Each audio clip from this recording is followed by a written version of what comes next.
Our climate! Act now! Our children! Act now!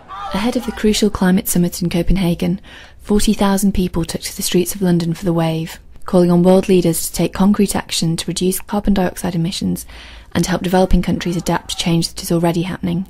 UNICEF UK supporters were out in force. I caught up with some of them to find out why they had decided to come along and join the wave.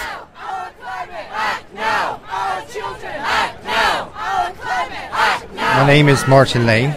I've come up from Bristol today with my family. Just feel that everybody should be doing their bit to correct the mistakes of the past. I've signed up to the 10-10 campaign, so we're planning on cutting our carbon emissions by 10% in the year 2010, and we're currently campaigning as best we can to get people's attention to the cause.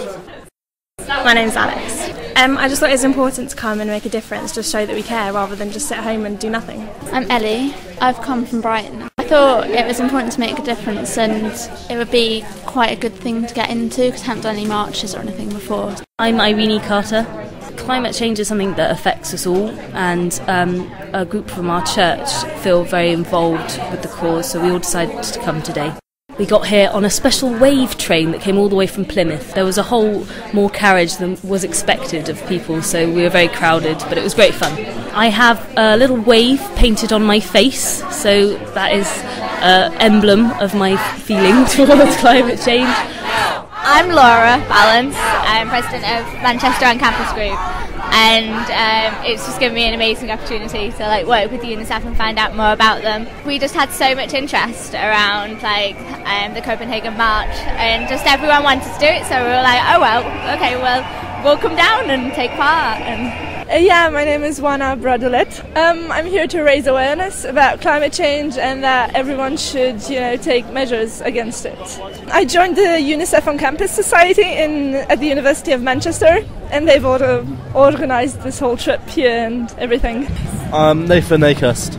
I think people just don't realise how much power there is in mass protest, and basically I just think the more people there the better, and it's an issue that affects us all, so if it affects you, show your support for it, essentially. I'm personally taking steps to try and cut down how much carbon I use, but I do also think that the government have a cheek telling us to turn our light bulbs off, considering how much them and the big companies are responsible for, so I'm trying to get involved in more direct action. My name is Pippa. I just think it's really important to show the governments around the world that people actually do care about climate change and that we need to do something about it, and soon, and in Copenhagen next week. Well, I do sort of online campaigning stuff with UNICEF and then with Friends of the Earth, so I decided I was definitely coming and drag my friends along as well. It's just about seeing a lot of people that actually care and making an effort to come out on the street and do something. Act now! Our children! Act now! And here are some of our campaigners' messages for world leaders at Copenhagen.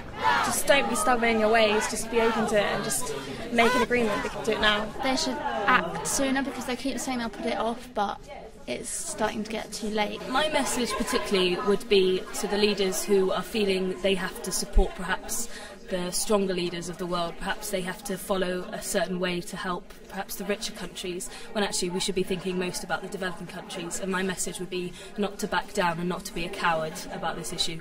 Well, really to sort of grow up, I suppose, and to take the drastic action that's going to be needed to sort of save our planet, really.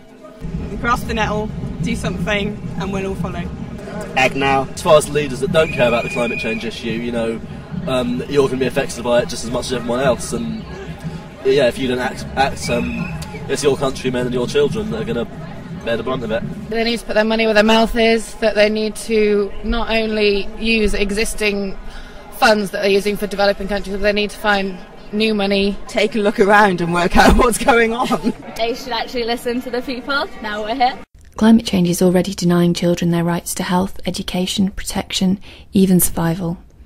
To find out what you can do to help ensure a safe future for all children, visit www.unicef.org.uk/climate change.